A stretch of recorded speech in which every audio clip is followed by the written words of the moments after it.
The start of the new school year was already off to a bad start when Victoria woke up not to an alarm clock, but to a bucket of cold water tipped over by her brother. "Are you crazy?" she exclaimed, jumping up on the bed. The water ran down her face. The wet fabric clung unpleasantly to her skin. "You don't have to set 10 alarm clocks to wake up the whole house." Dennis, Victoria's brother, tipped the bucket back as he left the room.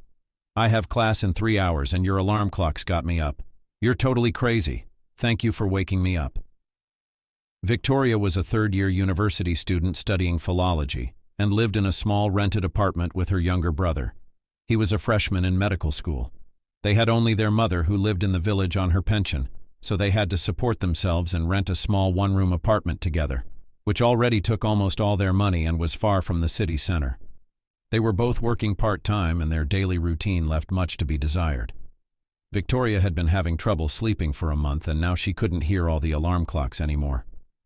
"But you know I didn't do it on purpose," she yelled at her brother. "I don't hear them, but then don't set them at all if you don't wake up." The arguments became more and more frequent. Victoria felt that she and her brother were beginning to hate each other more and more every day.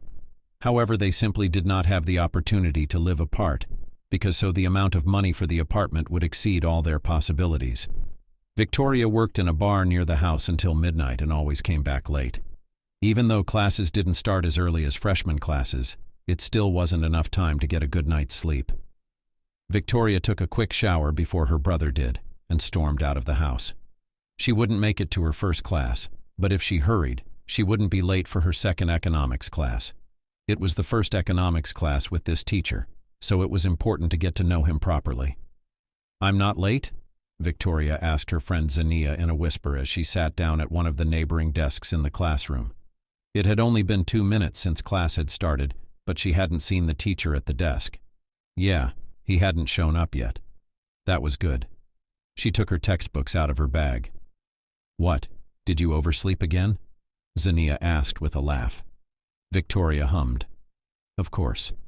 And Dennis decided that throwing a bucket of water on me would be a great idea. He is, as always, inventive." A man in a smart suit walked into the office, setting his briefcase on the desk. He looked young enough, probably was a master's or graduate student at the same university. Most likely they had very little age difference at all. "My name is Mr. Craig," he introduced himself. "Economics is a non-core subject and will last only a semester. So don't worry about the exams. I won't be strict." Victoria didn't know what it was that attracted her to this man. Was it his handsome voice and black eyes, his dark hair, beautifully styled with gel, or that unobtrusive gesticulation that was traced in his every movement? However, she knew from the first glance at the teacher that she would not miss a single lecture. "Are you going to economics?"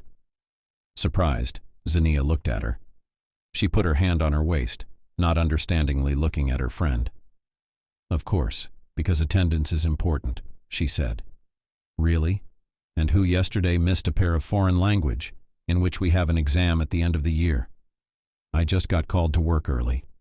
She rolled her eyes. Victoria was particularly active in her economics classes, just to be close to Craig. He, in turn, noticed her efforts, encouraged her, and set an example for her classmates. Victoria again completed her assignment with a perfect score. It was commendable that there were students who took even non-core subjects seriously. Craig praised her in front of the group, and so the semester flew by. A month before the session, the teacher announced who would have automatic credits. "All of you don't have to study for the credit." He read down the list. Everyone else still has a chance to earn such an opportunity. "Victoria, I'm going to ask you to stay. The rest of you, you may go." Victoria waited until everyone was out of the classroom to approach the faculty table. Craig leisurely gathered his things, closing his laptop, tucking it away in his briefcase. He tapped his finger on the desk, waiting until there were no students left in the classroom. Only then did he turn to Victoria and began with a soft smile. "I've noticed your zeal for knowledge throughout the semester. Do you really like economics that much?" Victoria smiled as good-naturedly as possible. "I love learning," she answered vaguely. "Whether it's economics or something else, it doesn't make much difference to me. Do you like your field of study?" "As if in between," Craig asked. Victoria shrugged her shoulders uncertainly. Yes, I do. I like what I'm doing. That's commendable. He rose from the table and stepped closer to the girl. She flinched slightly but didn't show it. Tell me, what do you do on Friday nights? Victoria remembered whether it was a working day, and then confidently answered, Nothing. I'm completely free. Mr. Craig smiled. Then may I take you out to dinner? Since you've actually graduated from my discipline, I think it's okay to cross that line. Especially since I can see the way you're looking at me. Victoria smiled awkwardly. Was it that noticeable? I'd be happy to accept the invitation. Then leave me your number. He held out his cell phone to her, and Victoria punched in the right numbers into the contacts. Then I'll call you on Friday. Is that a deal? Yes. Trying to contain her joy, she answered. Walking down the long corridor of stairs, Victoria kept thinking about what their first date would be like. She was imagining about herself necessarily something grand, something promising on this day. What's wrong with you? Why did he hold you up? Victoria picked up her friend and led her away from the crowd of classmates chatting in line at the cafeteria. He asked me out on a date. Zania's eyes rounded. Come on, she wondered sincerely, covering her mouth with the palm of her hand. Pick your jaw up. Victoria grinned. I'll see you this Friday. Don't you think he's weird? She frowned, looking at her friend. What do you mean? Well, I don't know. He makes weird jokes, has a funny way of looking at female students. I don't feel comfortable under his gaze. No, I know you like him, but are you sure about him? Victoria shrugged. How am I supposed to know if I don't know him at all? That's why we need to get to know each other better. She smiled at her friend. Come on, don't be a bore. Craig picked Victoria up for the date, driving up to the house in his car. On the way to the restaurant, they chatted about something distant, school, work, hobbies. Victoria shared that she loved reading romance novels. Craig only grinned. I don't understand them. Everything in them is sweet, not real, not like in life. That's why I like them, Victoria argued. In life everything is so bad, sad and hard. And you come home, open novels, read how others have everything good. Isn't it better to make your own happiness in real life? He smiled at her. Victoria was stunned, realizing that here he was, the man of her dreams. They arrived at an expensive restaurant with everything inside shining like this. A young man in a tuxedo was sitting at the piano at the side of the room playing Mozart. It's so beautiful here, Victoria marveled. Beautiful and expensive, I suppose, she added quietly. Don't worry about that. He held out his hand to her and they walked into the hall together. Do you mind if we switch to you? They placed their order. The girl was still too shy to take something expensive. Craig made a choice as well and they let the waiter go. They asked each other about various things, including family. Craig had no brothers or sisters. His parents were divorced. His father lived in the capital and they hadn't spoken to him in a long time. Victoria, on the other hand, told about her mother, who lived far away in the village, and about her brother, with whom they were now renting an apartment together. How long have you been a teacher? Relatively recently. Craig grinned. How old would you give me? Not much, to be honest. Well, maybe about 27 years, no more. Craig grinned, sipping his water. I'm 36. Surprised? Victoria's jaw dropped. I was sure we were almost the same age, she exclaimed in admiration. You're perfectly preserved. I hope the age difference won't be a big problem. What? No, of course not. Love is all ages, she added with a laugh. Besides, it's not that big of a difference. After the date, Victoria returned home elated. She hadn't even set her alarm clock for the time she wanted. She fell asleep without washing off her makeup, without changing her clothes, forgetting everything in the world. She fell asleep in a not-so-soft bed, but she didn't get much sleep. In the morning, she was awakened by a call from a friend. Yes? Victoria spoke into the phone in a sleepy voice. Vicky, there's trouble. I've been looking for my keys for half an hour this morning and ended up missing 2 buses and even getting into a traffic jam. I'm sorry, but I guess I'm late. Are you there yet? Can you watch the show later? I'm here. Victoria mumbled incoherently, trying to scratch familiar words out of her friend's speech and make a meaningful sentence out of them. Sessions. Wait, what's wrong with your voice?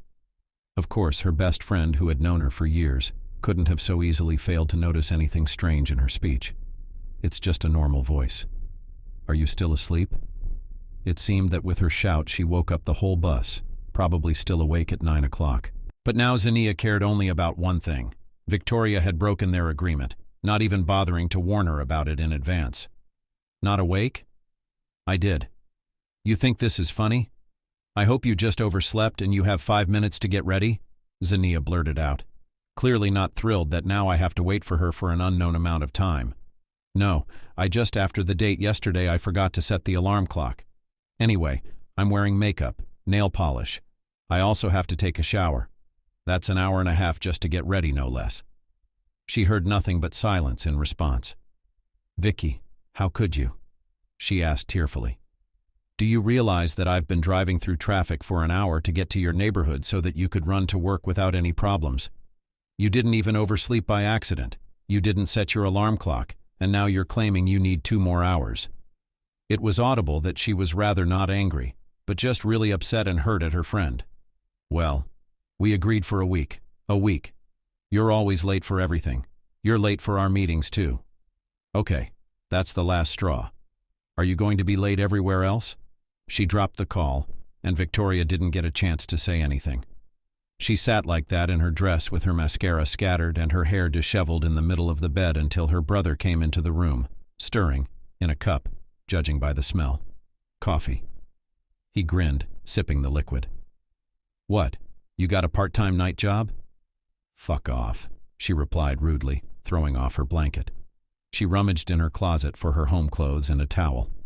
I went on a date, just like that. Dennis grinned skeptically. Of course you did. She tisked unhappily, closing the closet with her foot and going into the bathroom. And I'll call Zania back. Victoria's mind was spinning as she thought back to this morning's conversation. What had gotten into her? I'm always late. Yeah, I'd be 2 hours late. So what? Although I don't think that's what you normally do. She looked at herself in the mirror, thinking that maybe she really should apologize. But suddenly a text message popped up on her phone. At first, Victoria even thought it was from Zania, but the sender's name pleased her even more. Hi, what's up? Do you want to get together this weekend? She almost squealed with happiness when she read the message. But you have to keep a straight face in front of a man. As the psychologists say, pretend you don't care about a man, and he's all yours. I'm sorry, I can't make it. She typed a reply, smiling contentedly. You could tell she even felt a little proud, though she wasn't really lying. She was working this weekend. And what? Those jobs are more important and interesting than me? Immediately the answer came. Victoria read it in the notification feed, lest that one be marked red. Then she went back to washing as if nothing had happened. In the evening, when she was at work, she answered him that there was definitely no way she could make it because of work. Craig was understanding and didn't press Victoria any further. After the second date, they decided to get together. And when Victoria closed the session, Craig suggested that they move in together. That way we'd understand each other better. Getting accustomed to life is an important stage if we want a family and children in the future.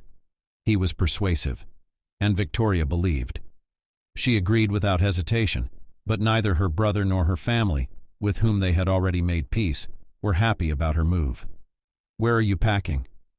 Dennis stared at his sister, uncomprehending. Are you moving? Yes, moving in with my man. She pushed her hair back from her forehead, trying to cram as many books as possible into one box. Well, what are you standing there for? Can't you see I'm busy? You're moving in this week already? What about me? I can't afford this apartment, you know that. Victoria got to her feet and looked into her brother's eyes. You're a big boy. She patted him on the shoulder. So you can solve this problem yourself.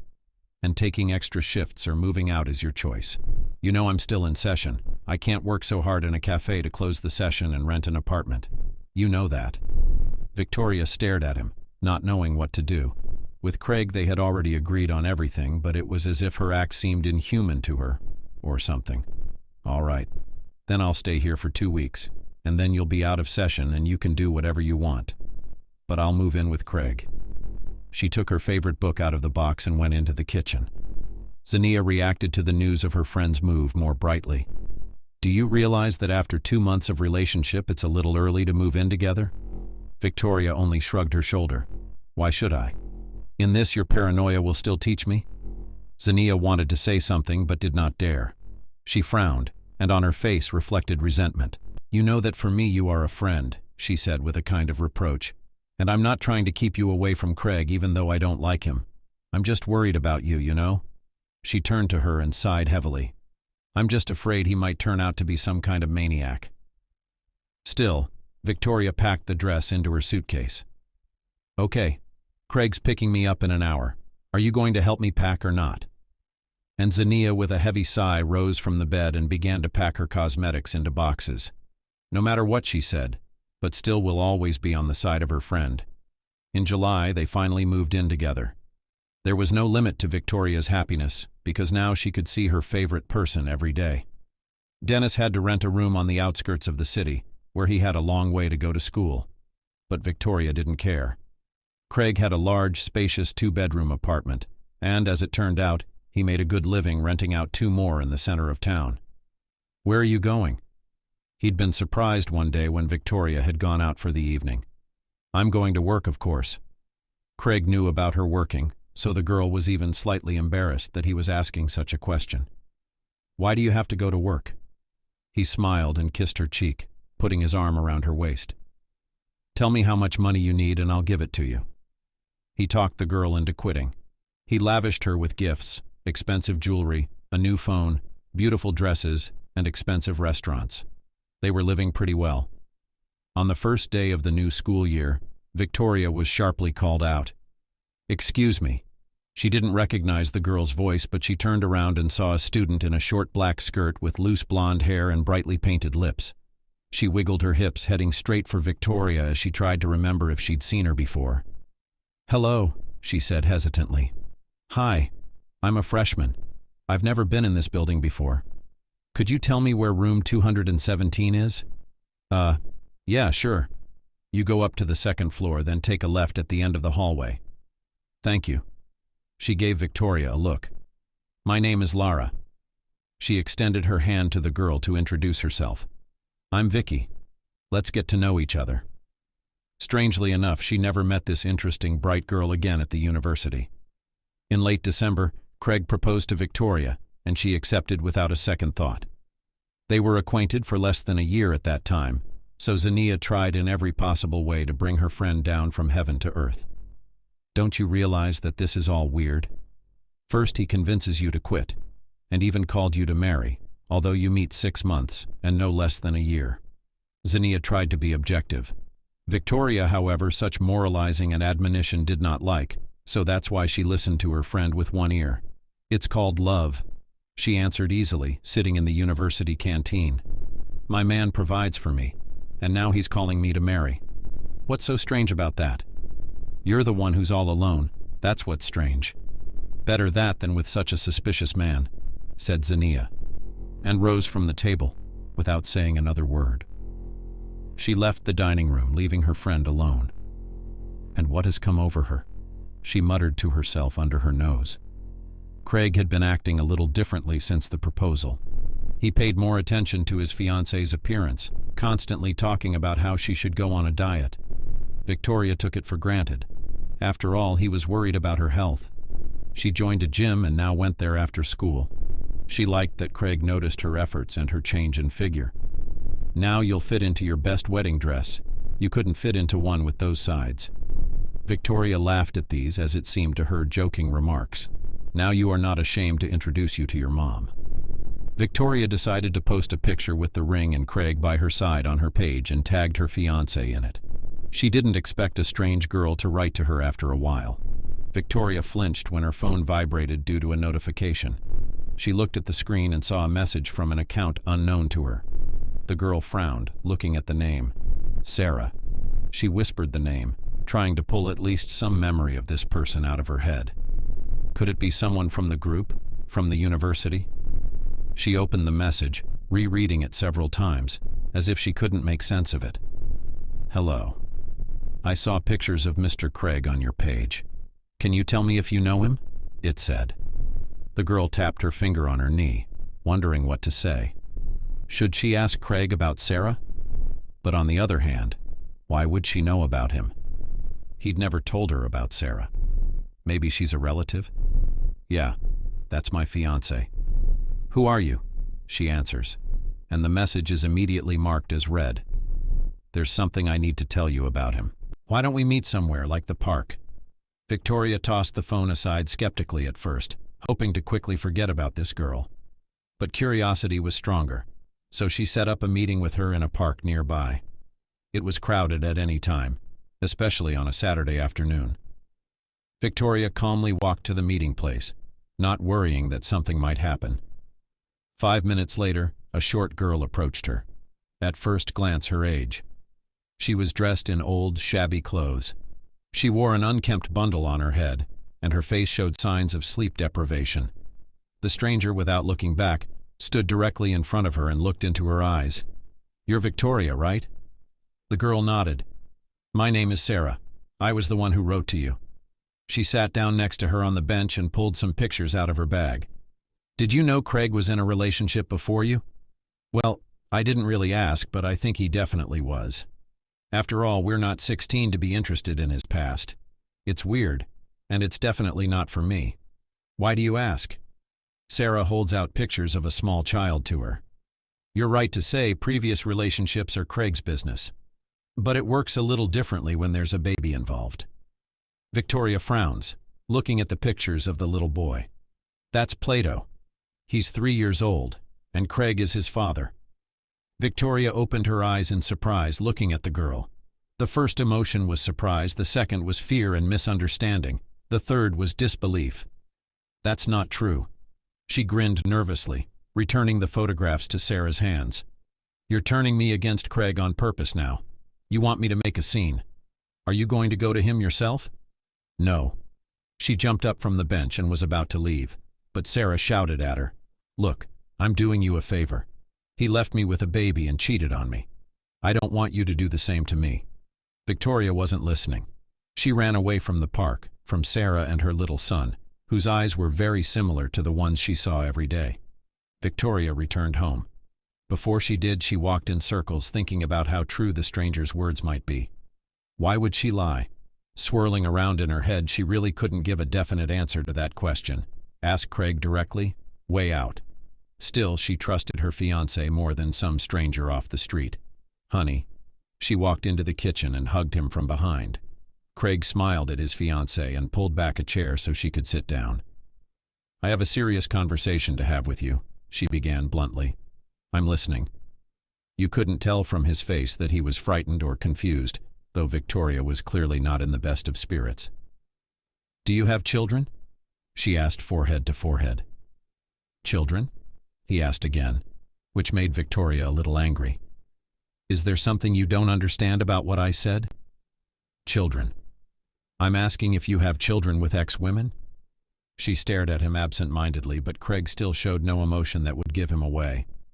I don't know what you mean, to be honest, and why so suddenly. No, of course I don't have children. Otherwise I would have known about it and made sure to pay child support. Victoria looked at her fiancé carefully, trying to figure out which one of them was lying. Why are you so worried about this anyway? Did something happen? It was just a strange situation. She grinned sadly. A girl wrote to me saying she was your ex and that you had a child together. Sarah? He clarifies. Victoria remembers her name and nods confidently. That crazy woman won't let go of me until the day I die. What do you mean? Is that really your son? No, it's not that. It's just, I've been working at the university for years. I taught in undergrad too. So I've had all kinds of students. He waved his hand uncertainly. Anyway, Sarah was a very hard-working girl. Except she really liked me, and she was trying to get me. Except she was dating a classmate of hers. So she got pregnant by him. Does a guy need kids? So she put her baby on me. She chased me for a long time until I threatened the police. She said she'd take a DNA test.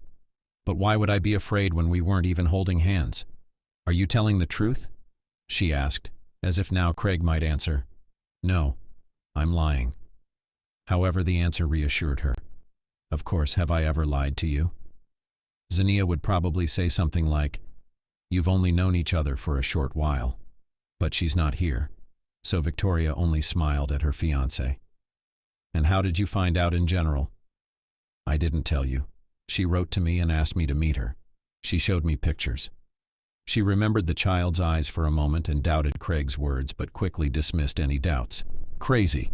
Vicky, next time don't go so recklessly. There's no telling what might happen. I understand. We met in the park. It's just that there's a lot of people there, so I don't think anything could happen." "Well, you don't have to trust people like that." "Okay. No more crazy people. I'm worried about you." After the conversation, Victoria blocked Sarah, before texting her to get off Craig's case. Life seemed to be back to normal. Now, however, Victoria was clearly paranoid. "He was cheating on me. I don't want you to go through what I went through." Sarah's words rattled around in her head. It wasn't easy to let go of the situation and start trusting her spouse again, at least not after something like this had basically happened. Craig knew Victoria's mother lived far away, so he'd decided to announce the wedding in person. Mrs. Barbara wasn't old anymore. She had hearing and vision problems, so it was difficult to break the news over the phone. "Let's visit her over New Year's break, and you can introduce her to your mom." "Okay." He kissed her on the temple. "But be aware that my mom may seem rather strict." Craig chose the most neutral word he could find. Mrs. Melissa owned a chain of hair salons in town, and was a reasonably well-off regular woman. No wrinkles, gray hair, or anything else gave away her age. She was confident, spoke calmly, but in a tone that did not tolerate objections. At first glance, one could not tell how old she was, either 30 or 35. No one would have thought she was over 50. When Victoria and Craig arrived to announce the wedding at her private home, she opened the front door gracefully, eyeing the guest dismissively. "Who's this?" she asked nonchalantly, as if for propriety's sake. Victoria was willing to bet she didn't care about her son's answer. "This is Vicky, my fiancée." Melissa gave her another glance, only then inviting her inside. "Well, come on in, Victoria." From the inside, the house was furnished in a high-tech style and clearly suited the hostess. Melissa followed her inside, indicating where to hang her clothes and where to undress. "Would you like tea?" "What kind?" "Mom, no coffee?" "No coffee. I'm not having that kind of crap in my house, I already told you." She cut him off. Craig shrugged. "It can't be helped." "Then pour us each a cup of green tea." Victoria shoved him weakly in the side. "Well?" Craig asks in a whisper. "You know I don't like green." Craig rolled his eyes. "I can't tell my mom now. She'll be mad." Victoria accepted it. It was important for her to make friends with her future mother-in-law, not to show herself as a picky daughter-in-law. "How did you two meet?" Melissa asked, more for the sake of propriety than anything else, to get the conversation started.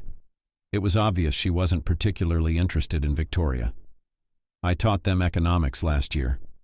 Melissa glanced at her son and then at Victoria. "Gathering female students?" Craig rolled his eyes.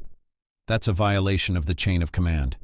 We started dating after I was done teaching them." He lied a little bit. "So there's nothing wrong with that. Don't worry about it. Girls take advantage of you and you're happy to." She puts the tea on the table, showing her displeasure. "What?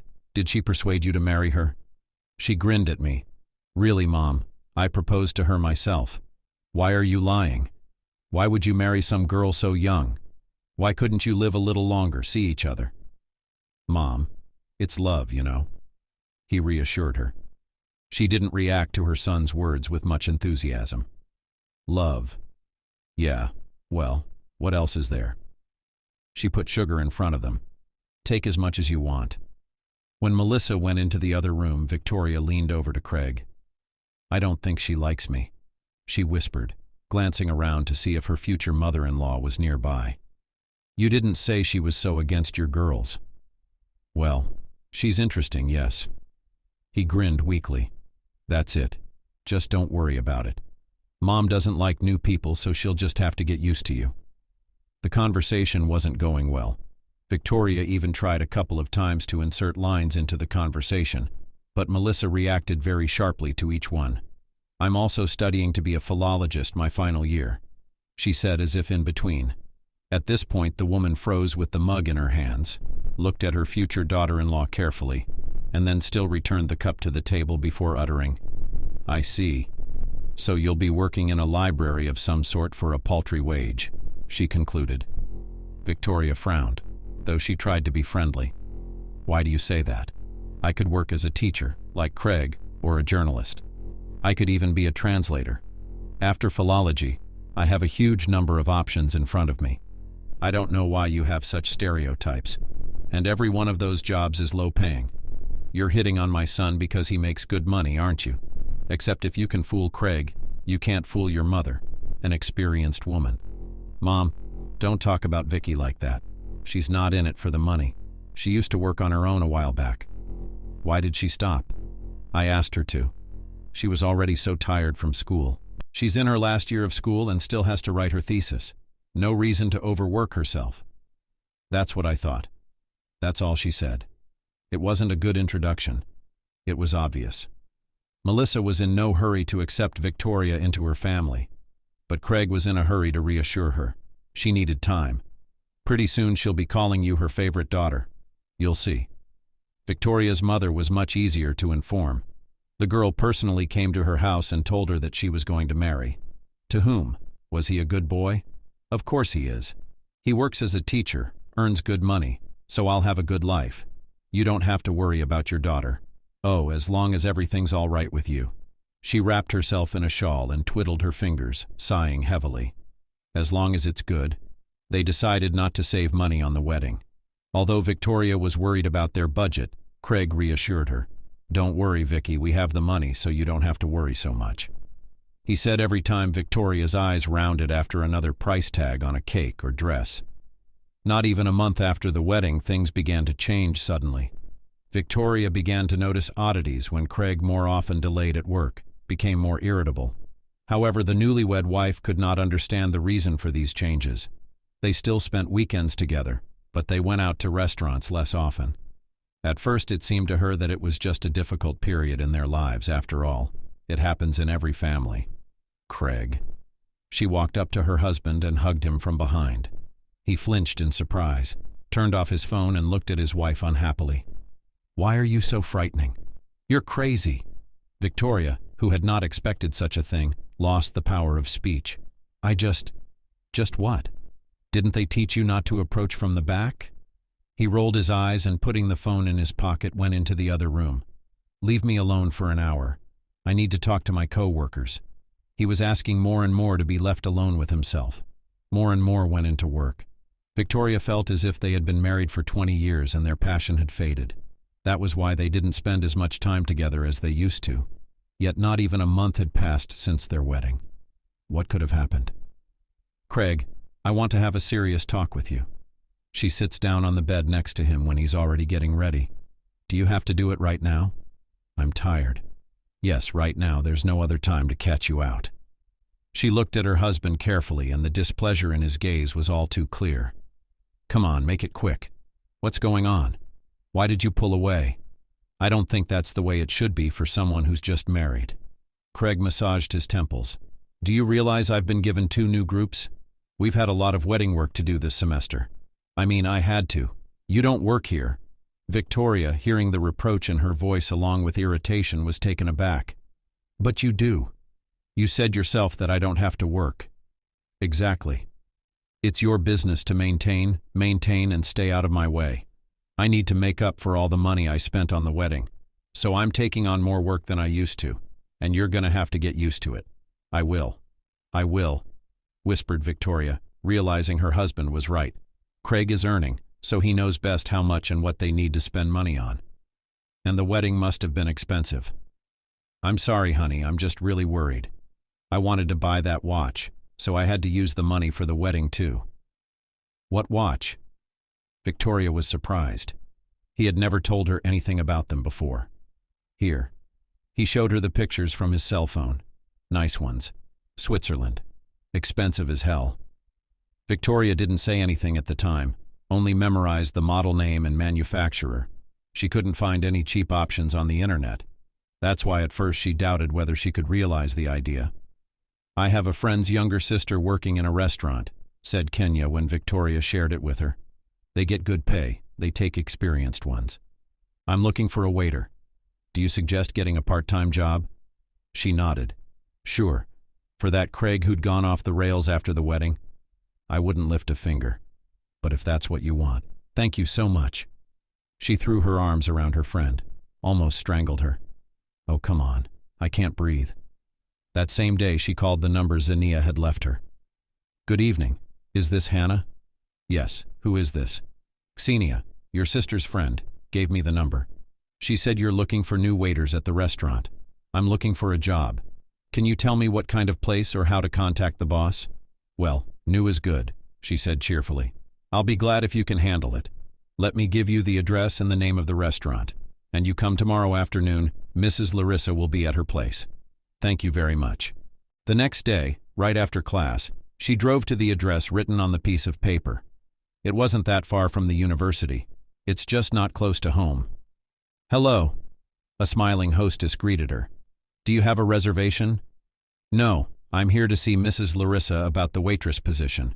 Good, then come with me. The girl walked her to the boss's office, knocked, and she was immediately invited inside. How did you hear about us? As far as I remember, I didn't schedule an interview. She asked me right away. No, you didn't. I'm just looking for a job, and a friend told me you needed a waitress. So here I am. I see. She gave her a look. You're a student? Yeah, my senior year. What do you plan to do later on? I don't think so. I'm more attracted to other fields, so I'll probably enroll again. She lied, knowing full well that they didn't need an employee for a couple of months. I see. Do you have any experience? Yes, of course. I worked in one cafe as a waitress for a year, then another year and a half as a bartender in another. Okay. Mrs. Larissa ran her eyes over the resume and put it aside. Do you need a schedule with evening shifts? Yeah, that'd be great, especially if it's 5 by 2. As she left the office, she bumped into a young girl. She seemed to be a couple years younger than Victoria, probably a freshman or sophomore. Hey, you're the one who called me, right? Hannah? The girl asked uncertainly. Hannah held out her hand to introduce herself. Victoria shook it, smiling as if she had caught the smile from her. My name is Vicky. The girl introduced herself in response. So, did you get the job? We're gonna work together. I start Monday. When Victoria returned late after the first day of work, Craig, who this time, on the contrary, returned earlier, came to his wife with questions. Where have you been? I couldn't get through. Victoria looked at him in surprise. Did you call? She pulled her cell phone out of her bag and looked at the screen. Oh, I think I put it on mute. I got caught up. I'm sorry, Craig. I just forgot. You forgot? Do you know I've already started calling all your family and friends? Where have you been? Why would you go to your relatives? It's not even 10 o'clock at night. She grinned softly. I just stayed over at a classmate's house. We were helping each other with our diplomas. We have similar topics. Couldn't you have warned me in advance so I wouldn't worry about it? Didn't I text you? I'm sorry, honey. Victoria did mean to tell him she was going to be at a friend's house, but I guess she forgot. And then you're always telling me I'm late. But Craig, I didn't do it on purpose. She had to make up a story about going to a friend's house after school on weekdays. Craig, strangely enough, didn't seem to mind this, only calling her periodically. Victoria tried to answer when she could so he wouldn't worry. She had agreed with Zania in advance that she would tell her that she had a friend. Victoria even recorded occasional voice messages to her friend. Do you think it's right to lie to your husband? Well, I'm lying to surprise him. I'm not cheating. Which means there's nothing wrong with it. A marriage built on any kind of deception is not a good one. Victoria was so eager to make a gift to her favorite person that she decided to ignore her friend's remarks again. Zania, on the other hand, was already desperate to convince her of anything. Victoria slowly got acquainted with the staff and became friends with Hannah and the waiter Miran. Hannah was a very young girl who had gone to work as a waiter in this restaurant right after school. She didn't know what she wanted to be or where she wanted to go, so she was looking for herself for now. Victoria loved her optimism and the fact that she never gave up. My parents told me that I had to go on my own, They wouldn't give me any money. But I also said that then I would not enter until I realize what I want. She smiled, telling about herself. I'm studying to be a philologist. My last year. Hannah rounded her eyes. Final year? What's that? You're writing your thesis? Yeah, I'm about to defend it. How do you balance work and school? It must be hard. But it's easy for me. She chuckled softly. But I really want to give my husband a watch. So you're working to give your husband a present? She looked at her in surprise. Well, yes, I'm studying, so I only work in the afternoons. You're so cool. Hannah praised her sincerely. I couldn't do that. Myron worked here as a waiter because he'd been expelled from his third year at university a few years ago.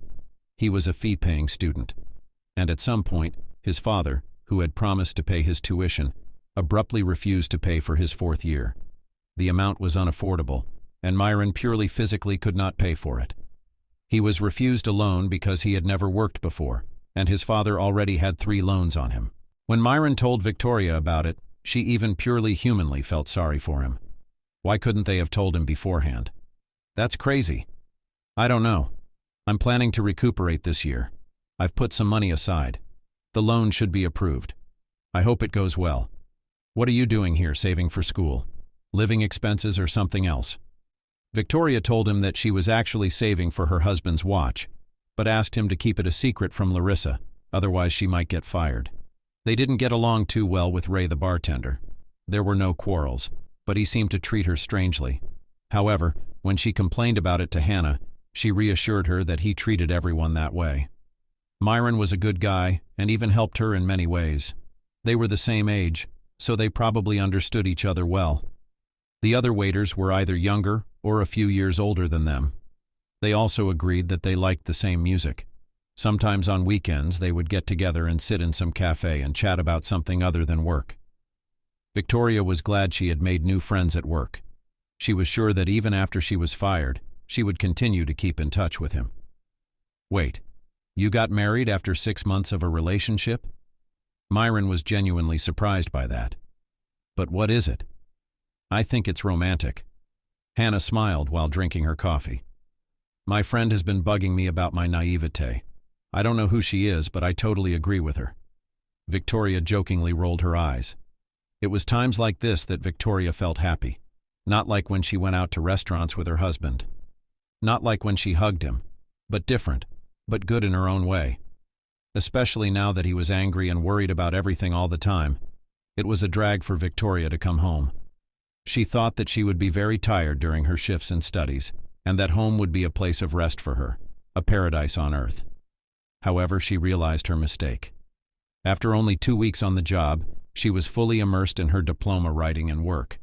She chatted with Zania about everything in class, hardly complained about Craig, didn't talk about him at all. Her friend only seemed to enjoy it.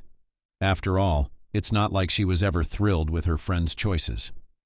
In the evening she ran around with the tray, occasionally talking to Hannah, Myron on breaks or at the bar. At some point she even forgot why she was here. The hard work of waitressing had been a breath of fresh air for her. She still loved Craig, still waited for him after work and lay in bed next to him, feeling the warmth of his own body. But his perennial irritability and fatigue were increasingly frustrating Victoria. When is Craig's birthday? Hannah inquired. June 3rd. So you're done for the summer? Hannah asked sadly. I don't know, Victoria said honestly. I liked it here so much. I wish I could stay longer. Maybe I'll work here all summer, and then I won't find a job in my specialty. So we'll still see each other? Sure, we'll still see each other. Even if I quit in June, it doesn't mean that we won't see each other anymore, she assured her. Hannah liked to hear stories about her friend's husband, but at their meetings they tried not to bring up these topics. Myron didn't like Craig. He didn't trust him, either from the stories or from the fact that the man was much older than Victoria. Love is for all ages. Hannah parried, but her words still couldn't remove the doubt in Myron's soul. Unless the conversation was about him, however. Myron never started it himself, never asked anything. Apparently, did not want to overstep the boundaries of permissible. And Zania did the same. Hardly because of the boundaries. Rather because she simply did not want to hear anything about him. knowing perfectly well where it would lead. Craig, even after a month, did not really react actively to the fact that his wife is not at home all the time. He didn't go out much himself, and that day had been completely normal. Victoria didn't think anything strange when she left for the university, saying goodbye to her husband. He drove her to the building as usual, and Victoria gave Craig a quick kiss goodbye. Then she went to work as usual. A normal Thursday afternoon. Victoria walked up to the bar, called out to the bartender. The man was distracted from wiping glasses and immediately approached the waitress. 2 lattes, she said, glancing at the table with the horribly obnoxious customer. Her long blonde hair fell over her sharp shoulders, and she brushed it back, laughing loudly at her companion's jokes. Victoria yawned, covering her mouth with her hand. She was thinking of taking extra shifts to make it before her husband's birthday. You seem to have more visitors. Myron, approaching from behind, made her wince. Victoria looked reproachfully at her friend, but he, in turn, only nodded toward her table. The girl rolled her eyes but turned around, and a second later, when she saw a familiar figure, she almost fainted. Her husband Craig and a young girl were now sitting at the table that was assigned to her. Victoria had seen her before. It seemed to be a freshman, just like the one who had asked her for directions to the right office. She froze with horror. Victoria couldn't believe her husband had cheated on her. She refused to believe it until she was personally convinced otherwise.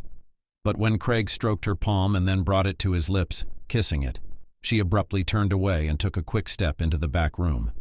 "Vicky, where are you going?" Myron tried to call out to her. When Victoria had absolutely no response, he ran after her. Fortunately, she didn't lock herself in there, she just sat down on the floor. Myron found the gesture odd, 2 whole chairs free, and Victoria still rolled down the wall and hugged her arms around her knees. Myron, not thinking long, walked over to her, sat down next to her. Cautiously, he called out to her. "Is everything all right? Can you get my tables? I'm sorry, that's probably impertinent of me. It's just that man. He's my husband." "Craig." Myron's eyes widened in surprise. "You? Are you sure?" "Yes, and he's with a student." She drops her head in her palms and sobs. "Stupid. I'm such an idiot. How did I not notice before?" She digs her fingers into her hair and Myron puts his arm around her shoulders, trying to bring her to her senses. "Vicky, can you hear me? Vicky." Myron realized that she was getting really hysterical and was quite frightened. "He's not worthy of you. You know that, don't you? Here's the deal. I'll take your tables now, and you sit, rest, come to your senses. We'll talk at the end of the shift." While Victoria sat in the back room, time flew by. The restaurant was only 2 hours away from closing, and while Victoria was reeling from what she had seen, the time flew by. Myron returned to the back room, and after making sure Victoria was still here and okay, he sat down next to her again and touched her shoulder. "Vicky, are you okay? Are you feeling better?" The girl turned at the voice and at first stared absently at her friend for a few moments, then still asked, "Is that his mistress?" In fact, somewhere in the back of her mind, Victoria still held out hope that she was just imagining things. Could it be a new lodger or an old acquaintance they'd crossed paths with by chance? Yes. Myron's confident answer shattered the already fragile hope of mistaken identity or misunderstanding. When he ordered, he called her his favorite. "I'm sorry, but it's true. That's how." She looked at her hands and then turned to Myron, smiling weakly. "Thank you for helping me today." The girl started to get up from the floor, but the man didn't call her, pulling her by the arm, sitting her back down. "Wait. Where are you going now?" She shrugged her shoulders. "I don't know. Home. As if I had a choice." "So? You're not going to tell him anything. You're just going to leave it the way it is. What are you suggesting?" She burst into flames. "I'm living in his apartment, and I can't move out now." "You work?" "Yes, but not much. In a month and a half is the defense of the diploma. I can't spend any more time than that anyway. Yeah, I have some savings. I've been saving for his watch.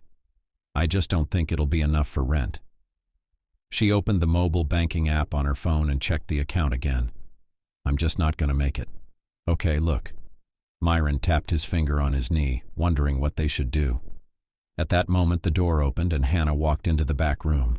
The girl looked them over in surprise and frowned. "What are you doing here, cleaning the floor with your pants?" She grinned, not yet seeing their faces. "You're the last thing we need around here, Hannah," Myron said unhappily. The waitress looked closer and saw the look on her friend's face. "Vicky, what's wrong? What's wrong?" "Craig's cheating on me." She propped her head up with her hand and buried her fingers in her hair, completely messing up her hair. "What? Is it true? How did you find out?" "I saw him. He was sitting here with a freshman." She buried her face in her palms and exhaled convulsively. Myron stroked her back and tried to calm her down. "What a freak," she exclaimed and sat down next to him. "What are you going to do?" "I'm going to get back at him." "What?" She looked up at Hannah. "Revenge?" "Well, sure. Let's think of something. What can we do?" Hannah hummed. "A lot of things. For example, we could throw rotten eggs at his car. He has a car, right? Here we go. Or like sprinkle pigeon food on it. Or that." "Stop it, Hannah." Myron tried to talk some sense into her. "It's all very nice, but it sounds more like childish pranks than something worthy of this traitor." What was all this for? All Victoria wanted to do now was lie down, forget it all, fall asleep, or decide that nothing had happened, that she'd imagined it all. Craig still loved her, still wanted only her. "Okay, look." Hannah puts her hands on her shoulders. "You're coming to my place now. You text Craig here that you're spending the night at a friend's house." Victoria flinched at the abruptness of the text. She pulled her phone out of her pocket and read it aloud. "Honey, I'm sorry. I'm going to be late tonight. It's a co-worker's birthday." She read it and froze. Hannah snatched the phone from her abruptly and set it aside on the bedside table. "See? I didn't even have to make an excuse. All right, come on. You can even stay at my place for a while. We'll split the rent from next month. It's not cheap at all. You'll graduate, and then you'll get a job. And it'll be great without Craig. Hannah, I don't know. This is all so sudden, I need to think about it." "Well, you'll think about it, but do it at my place. Or Mrs. Larissa won't thank us for burning up the electricity after our shift." Victoria agreed. Hannah called a cab for them, since there was no other transportation to her house this late. It wasn't that far. "Here you go. It's a one-room apartment, but there's a couch in the kitchen, and then we can get a mattress in the living room so we can sleep more comfortably. I don't know. I'd have to think about that." Hannah walked around the apartment and thought about what they needed to change to make it comfortable for the two of them. "Hannah, I really appreciate everything, I really do. But you don't have to go to all this trouble. I'm hoping I can get my own place later." "What, you don't want to live with me?" "No, I just don't want to embarrass you." "Oh, you're not embarrassing," she assured me with a smile. "I was just thinking of getting a roommate to pay less rent. And it's more fun together. Don't you think so?" "Yes, you're probably right," she said hesitantly, rubbing her shoulder. She couldn't sleep that night, and it wasn't because of the uncomfortable couch. Victoria kept thinking about what to do with her life, what to do next. For the past year, Craig had been all that interested her. He was her fixation. As she was beginning to realize, not a particularly healthy one. All the warnings were clearly popping up in her head one by one, but most vividly in her mind was the image of meeting a woman who was showing pictures of her son, whose eyes were eerily similar to Craig's. When Hannah got up at 4 o'clock for a drink of water and saw Victoria stirring, she was surprised at first. "Did I wake you up? I'm so sorry." No, it's okay. I wasn't asleep." She sighed heavily and got up from the couch. "Why, is it uncomfortable? Let's switch, though. I'll sleep on the couch. You don't have to. I was just thinking about what I should do next." "Well, have you decided anything?" Hannah's sitting next to me. I remembered Sarah. That's Craig's ex-girlfriend. Before we were married, she came to me and talked to me about him cheating on her. Ended up dumping her pregnant or with a baby, I don't know, I didn't check. I didn't believe her. I left right away. Then I blocked her. "Do you still have her account?" "Yeah, I do." "Then why don't you get some sleep now? You're not going to class tomorrow, you're staying home. You really need to get some rest. You text her again, you meet her, and she tells you the whole story. Maybe she can even tell you how to get back at him, or even help you." Hannah's eyes lit up as if Craig had cheated on her, not Victoria. Okay. Chuckles. All right, come on. There's another shift tomorrow. Hannah put her arms around her and stroked her back. Victoria listened, but it wasn't until around 5 that she was able to fall asleep. She was awakened only by the loud sound of a notification coming from the phone next to her. Hi. Where are you? Its contents read. Victoria looked over. It was a message from Craig. Where have you been yourself? She mumbled aloud. It's 10 o'clock. What kind of stupid question is that? In class, of course, at the university, she answered, suppressing all resentment and hatred. Victoria put the phone away and turned her back to the wall. But after a minute she remembered what she wanted to do. She sat down and immediately saw a note from Hannah on the table. The contents said there was food in the refrigerator and the key was in the hallway locker. Victoria logged onto social media and found a correspondence with Sarah. Unblocked her and wrote a message. Hi, do you remember me? I'm Victoria, wife of Craig, your ex-boyfriend. I didn't believe you last time, but now I've caught him cheating on me.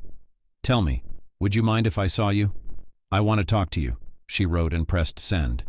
The reply comes immediately. Victoria doesn't even have time to wash her face when the phone vibrates again. Hello. Sure, I can do it in the same park. Can you make it in 2 hours? Sarah writes. Yes, I can. See you then, she wrote and started to pack.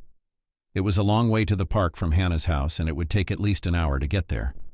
She packed as fast as she could, got on quickly and walked to the bus stop. She was at the park before the appointed time, but sat on the same bench where she had met Sarah last time.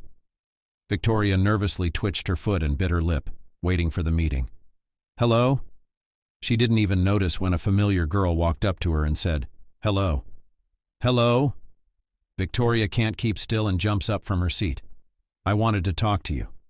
I realized that. Sarah smiled softly. Sit down. We can switch to you, can't we? Yeah. Anyway, I found out Craig's been cheating on me.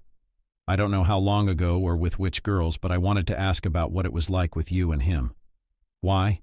She clearly didn't understand Victoria's thoughts or motivation. I want to get back at him. I thought you said Plato was his son? Is that true? Of course it is. What's the point of lying to me? It's just that Craig told me you were his crazy student. Yeah, well, he tells that story to make himself look good to everyone he knows. Why didn't you take the test? It would have proved that Plato was his son. Yes, I would have. Why would I do that? What would it get me? Child support, at least. Sarah shrugged. I don't know. I was so angry and upset with him. When he found out about the pregnancy, he gave me money for the abortion. He said he didn't need the baby and he didn't need me. So I left. Or rather, he left and gave me money for an abortion. But I couldn't. I didn't dare to do it. I hope he hasn't gotten you pregnant yet? Victoria shook her head. Were you really his student? I just wondered if he found everyone at work. Not really.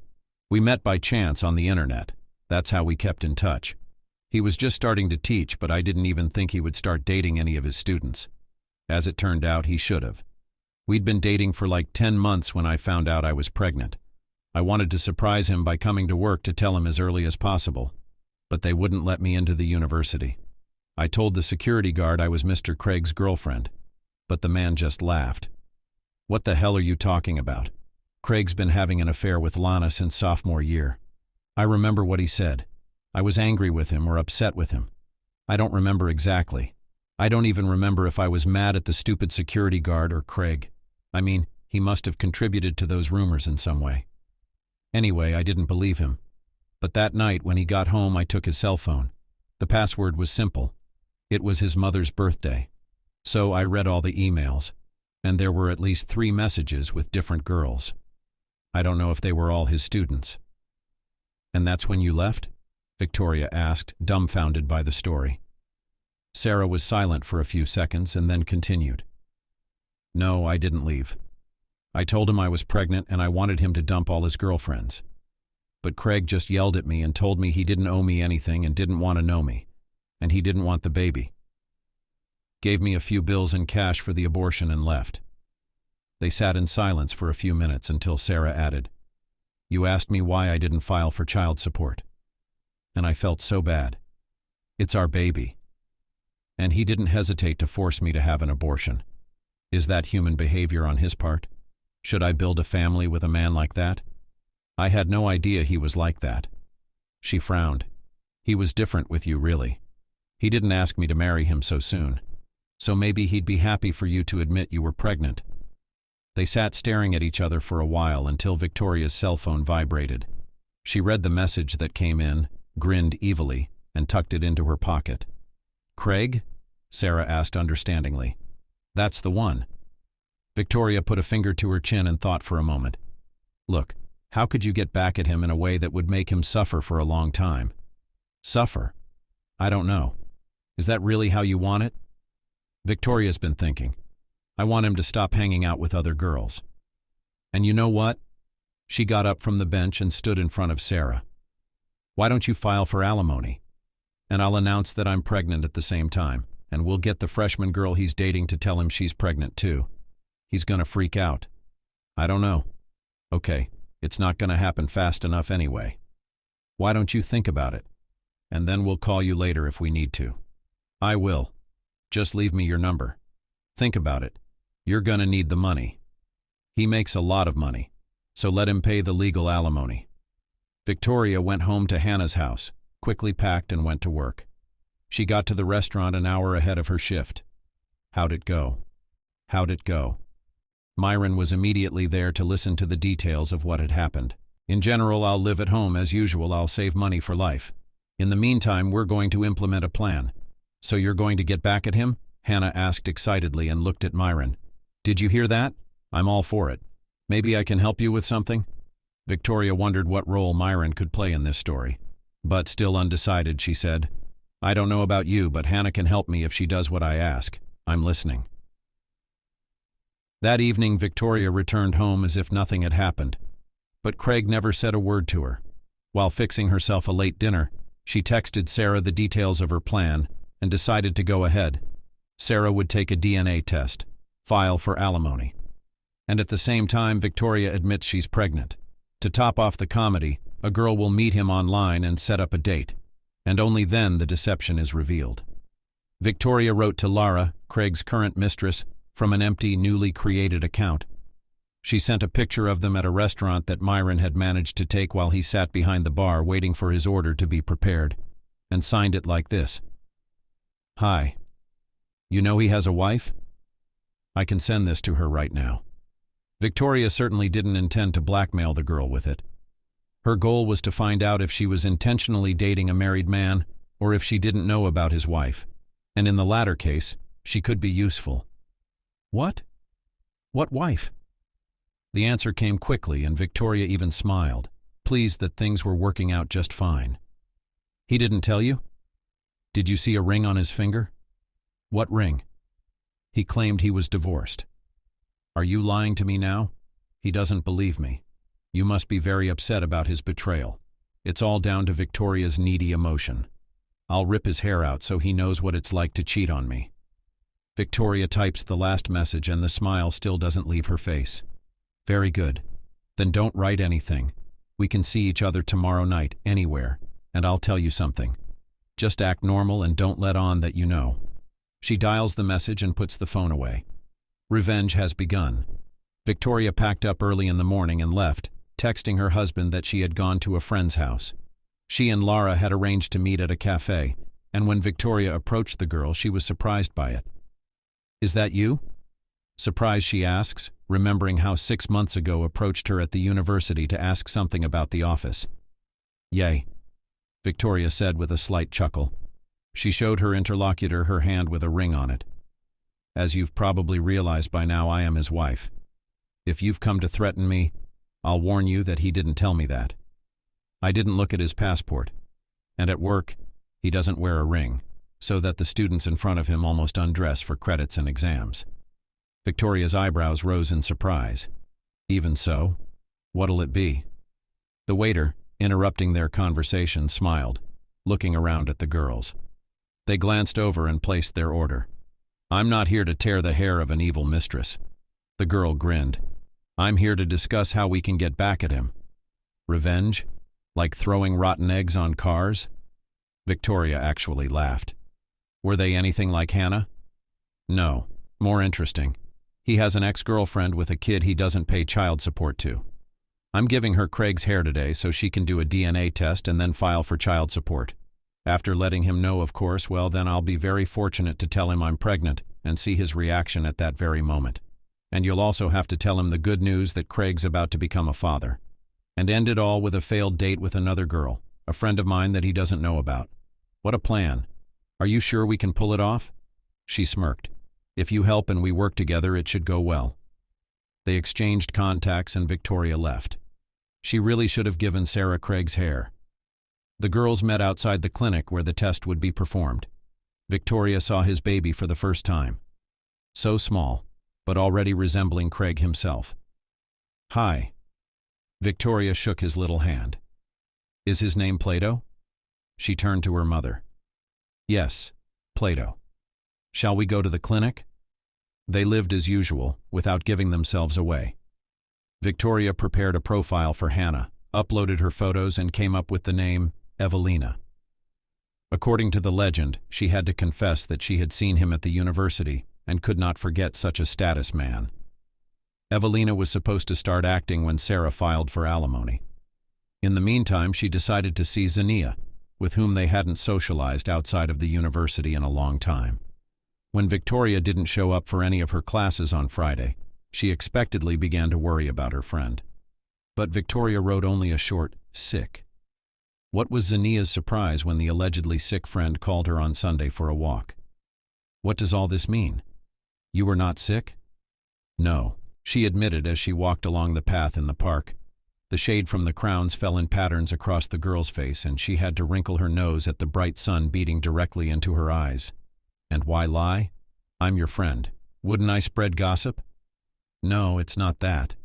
It's just that I needed time to recover from what had happened. She sighed, sitting down on the bench, and Zania sat next to her. Anyway, Craig's cheating on me. What? You know that for sure? Or someone told me? Like that crazy student? I saw him with my own eyes in a restaurant with a freshman. Maybe you just misunderstood. One minute you hate him and wish I wasn't with him. The next you're trying to justify it. Make up your mind. Victoria grinned. I still don't love him, but it's hard for me to watch you suffer, Vicky. She sighed heavily, hugging her friend. But still, let's better check it out first, in case we got it wrong after all. That girl wasn't crazy. Her son really is Craig's. We went to the clinic yesterday and had them run a DNA test, and he did sleep with a freshman girl. I've already contacted her too. Vicky, I hope you didn't do anything to them. Victoria turned to Zania. Oh, come on. Why would I do anything to them? Craig's the one who's cheating. Sarah had nothing to do with it. And Lara didn't even know he was married. He doesn't even wear a ring at work, so he can get his students to shake everything in his face when he's in session. Did she tell you that too? So what are you going to do now? Take revenge. Victoria exhaled. Everything is already in preparation. Is there anything I can do to help? Well, I don't know yet. I called you here to chat about life, to tell you what I've been going through, not to drag you into this. Honestly. A familiar voice distracts her, and she turns around. Myron was slowing down next to them, and the girl was surprised at the coincidence. She hadn't met him here in the park before, and as far as she could remember, he didn't live close by. Myron! She got up from the bench, smiled at her friend. How are you? They hugged as a greeting. I went to the store. I decided to take a shortcut through the park. How are you doing? Yeah, I'm better and better. She grinned and turned to her friend. Myron, this is Zania. Zania, this is Myron. Nice to meet you, said the girl and extended his hand for acquaintance. Likewise. Heard about you, he said with a smile. Yes, he liked to say that he agreed with you in all your statements about Craig, Victoria explained. Is that so? Why didn't Vicky tell him about you? She shrugged. I don't know, it never came up. How's your revenge plan going? Is it going well? Well, I'm not complaining. She grinned. Myron took a step closer to her and held out a sheet with a number on it. What is it? She asked uncomprehendingly. It's my aunt's number. She lives in a 2-room apartment and rents out the other one. And now the tenant has moved out. The apartment is near the restaurant, so you don't have to worry about transportation or time. I know you live in your husband's apartment and you don't have your own. And after all this, you're going to need a place to live. So if you haven't found an apartment yet, you can stay with her for a while. I got you a discount. It'll be cheap to rent. Thank you, Mirren. Victoria looked up at the sky, happy. I don't know how to thank you. It's nothing. Well, I'll be off. Good to see you. See you tomorrow. He waved goodbye and walked further into the park. Victoria looked at the sheet with the number and smiled warmly as she tucked it into her pocket. Zinnia was already asking excitedly, "And who was it?" "My friend and colleague." Zinnia ambiguously hummed. "Why, such guy friends of yours are good. So helpful. Worried about you." "I don't understand what you're getting at." Victoria lied. "And he's handsome too." The girls looked at the departing man. Myron was taller than Victoria by about 5 centimeters. He had ordinary gray eyes, unremarkable and not outstanding in any way. He had ordinary blonde hair and looked like most of the others lurking in the crowd. He wasn't Victoria's type, but he was always comfortable to be around. He supported her and understood her in many ways, so the girl was immensely grateful to him for everything. "Don't talk nonsense. I'm a married girl. But it's not for long." Zinnia grinned and quickly changed the subject. "Okay, what do you have a diploma? Tell me." However, in Victoria's mind now it was not so easy to get rid of these thoughts about Myron, and those were spinning in her head all day. Nothing could ever fill her thoughts so completely, and she walked around at work more pensive than usual, as if not knowing where to put herself or what to do with those thoughts. Myron smiled sweetly at her, wondering on his breaks if she was doing well. To think of it, she'd never noticed it before, though he had always acted exactly the same, and nothing had changed. Victoria had never even considered him from that angle, but now that Zinnia had given her that hint, she looked in his direction more and more often, wondering if in theory he might not like her as a friend. "What's wrong?" "No, just thinking about a plan. I can't figure out how to pull something off." She lied. "Is there anything I can do to help?" No, it's fine. She's still legally married, and even though Craig cheats on her, perhaps even throughout the relationship, can she look at other men? How would she then be better than Craig himself? That same day, Victoria prepared to carry out the next part of the plan, and for that, she approached her husband when he returned from work. "Honey, aren't you busy?" she said, kissing the top of his head to relax him. "No. Is something wrong?" "I want to say something." She handed him a pregnancy test that had a second stripe drawn on it. The man expectedly believed it and looked excitedly back and forth at his wife and the test. "Is it true?" he said excitedly.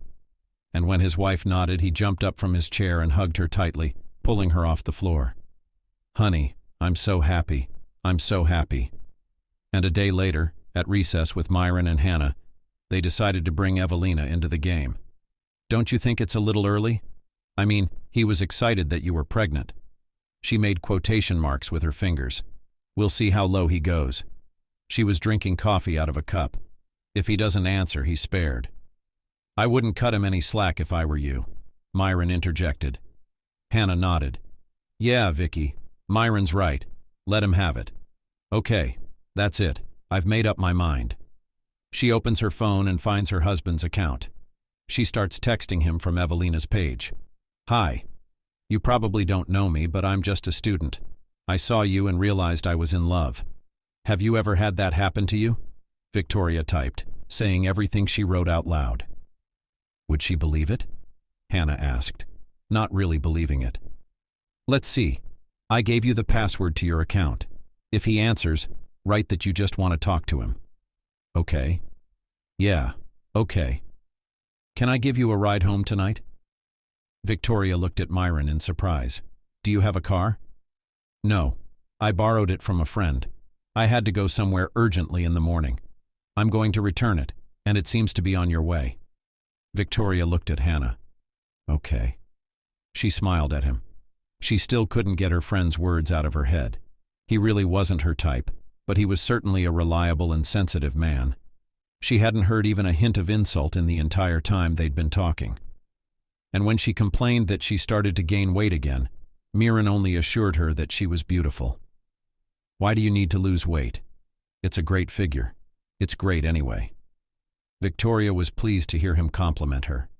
She remembered how Craig had often mocked her shape when she'd put on a few pounds. It wasn't easy to get those thoughts out of her head. Did he answer? He did. Hannah wondered at the end of the shift as they headed home. None of them believed Craig would fall for that bait. Hi, I don't remember any female students with that last name. Did you go to my class?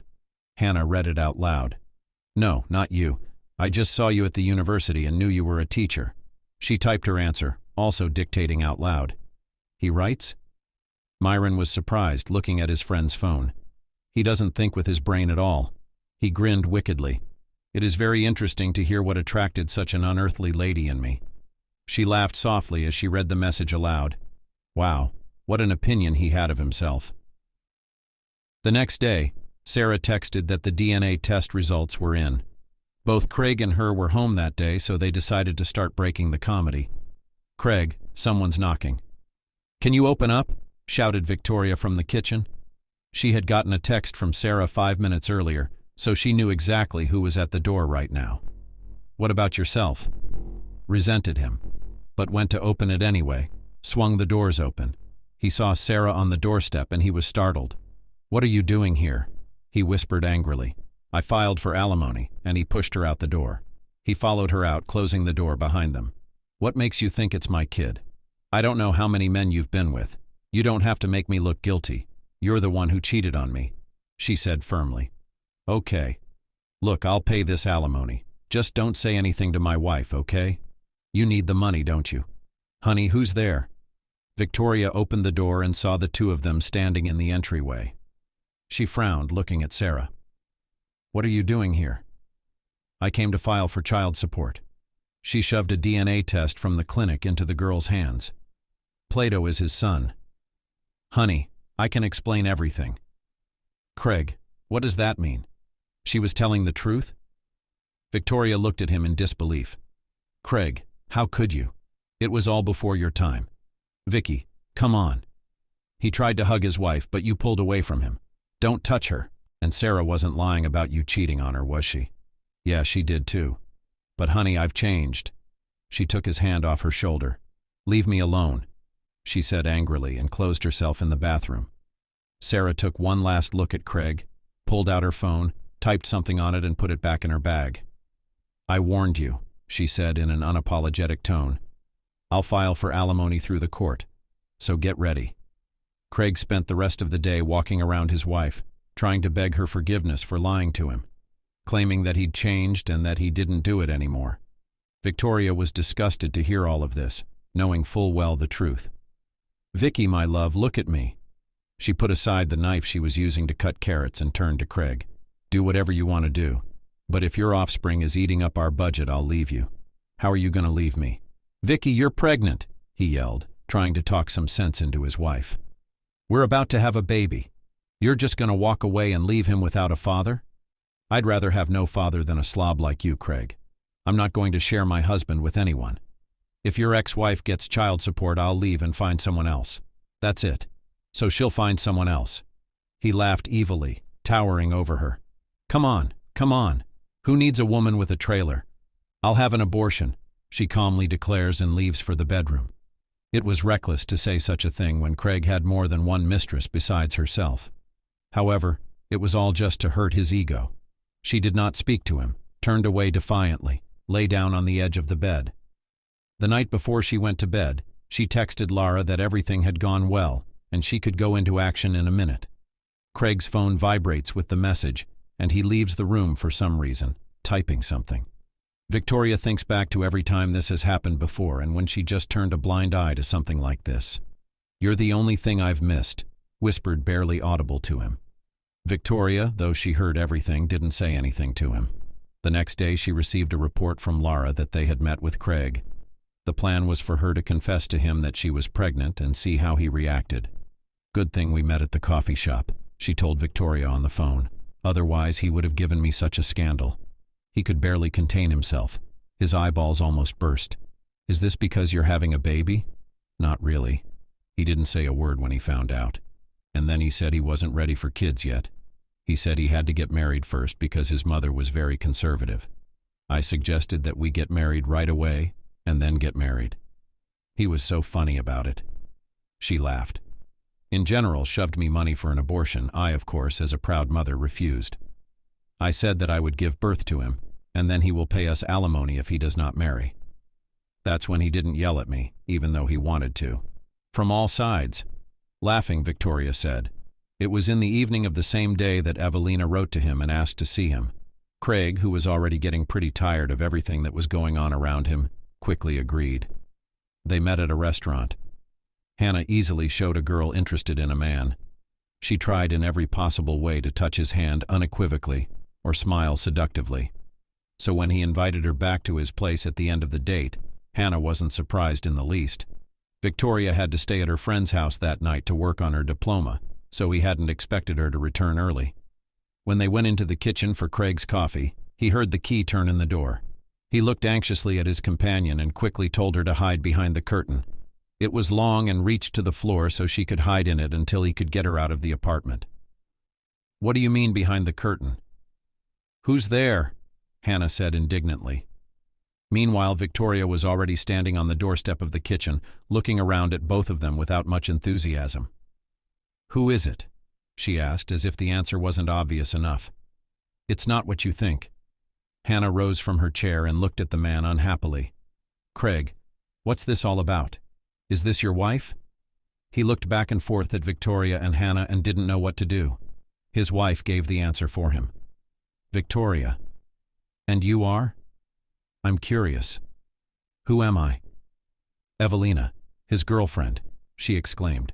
"What's that supposed to mean?" "Craig, you didn't tell me you were married. I didn't sign up for this. You know what?" Victoria grabbed him by the elbow and led him down the hallway, taking advantage of his stupor. She calmly opened the door and pushed him out into the entryway. "Take a walk, get some air. Vicky, don't believe her." But the door had already closed in his face. He tried knocking on the door but realized it was futile, so he texted Lara first, but she said she was busy.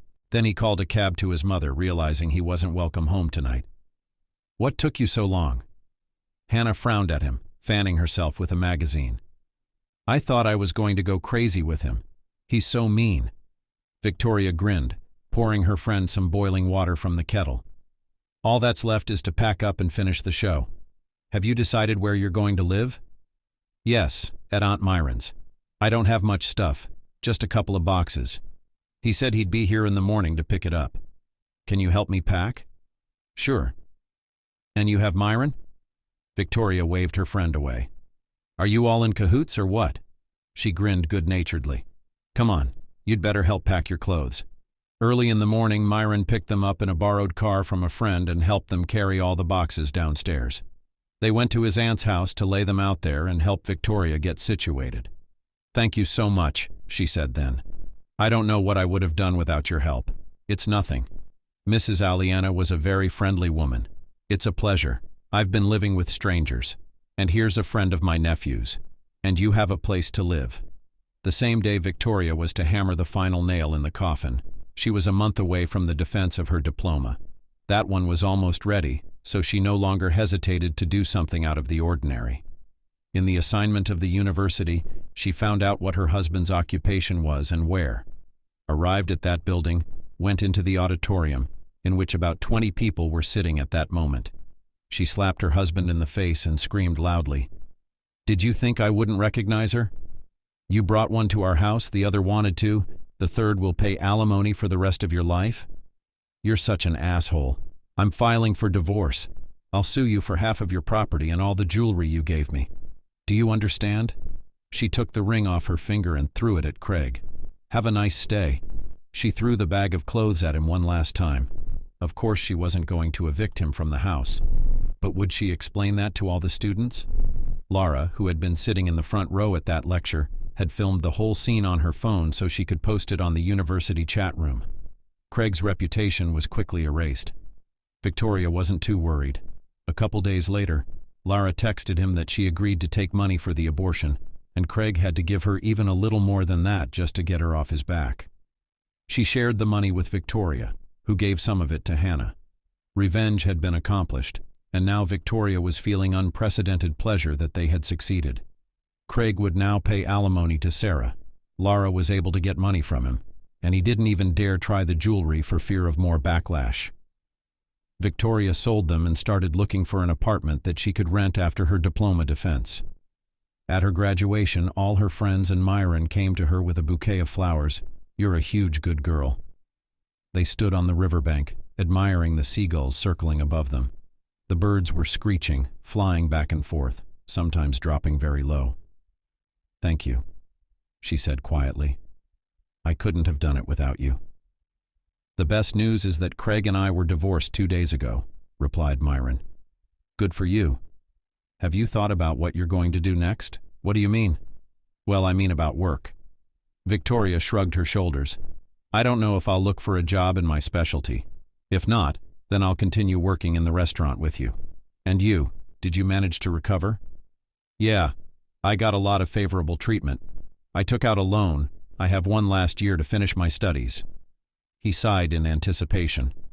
Victoria had always wondered what it was like to feel at home with someone, when you don't admire them as the embodiment of an ideal, of looks, but simply love them. Like a friend, like a loved one, like family. She'd never felt that way with Craig. She hadn't felt the inspiration they wrote about in novels, though she'd tried to convince herself that it was all just fairy tales and nonsense and that life wasn't that easy. But she looked at Myron and realized that the butterflies in her stomach were coming to life, spreading their wings after a long, harsh winter. "I like you." It went through her head, and she realized at once that it wasn't her own thoughts, but the words Myron had just spoken. "What?" Not trusting her hearing, she interjects. "I like you," he repeats in a whisper. The girl's hair flutters in the light, warm wind, tangling her long dress. She stares at the man absent-mindedly and hopes this isn't a dream, or that she won't at least wake up too soon. "Are you going to say something?" he asked, grinning nervously. Victoria didn't answer anything, only reached forward and kissed him, taking his face in her palms. 2 years later, they were married. Myron got a job and was quickly moving up the ladder. Victoria, on the other hand, decided to become a writer and devote her life to creativity. Myron supported her in everything and always, and when her books did not want to buy, and when she wrote and released a bestseller. 4 years later, they had a daughter, whom they named Veronica. With Zania, Hannah, Lara, and Sarah, they still kept in touch and talked closely, and no one else remembered Craig. Although Victoria was grateful to the whole story for the fact that she met her man and found new friends. After her daughter was born, Victoria began writing stories for children, at first just to read them to Veronica at bedtime. But then she began to publish. She did not expect that this is the genre among her books will get the most excitement, but later began to work in this direction. "Mommy, read a story?" asked little Nika, when Victoria sat down for another story for children or a novel. The girl sat her daughter on her knee and told. Once upon a time there lived a queen who was betrayed by the king, whom she loved very much. Veronica listened and fell asleep under the gentle, quiet voice of her mother. And her husband, who came home early from work, kissed her on the top of her head and offered to carry her daughter to bed. Craig had quit the university and left town. At least that's what the gossip brought her from the university. He's working as a social studies teacher in some village. Anyway, there's no more work for him here. Even his mother is ashamed of him now. Sometimes Victoria thought she'd done too badly to Craig, ruined his life in one fell swoop. But then looking back on the past, remembering how he'd cheated on her, never stopped lying, how he'd humiliated her, how he'd lied to other girls and abandoned his own child. After all, it wasn't just her revenge. It was their shared revenge and an attempt to save the other female students from further deception as well. What if she really had gotten pregnant by him? If she had given birth to a child and he had abandoned her? After all, Craig, absolutely without thinking, immediately after the news of his wife's pregnancy ran to flirt with another student. No, she would never forgive him for that. Myron was always on her side and argued that she did the right thing, within the law, without special cruelty. And falling asleep in bed in the arms of her beloved husband, she realized that she had finally found her happiness.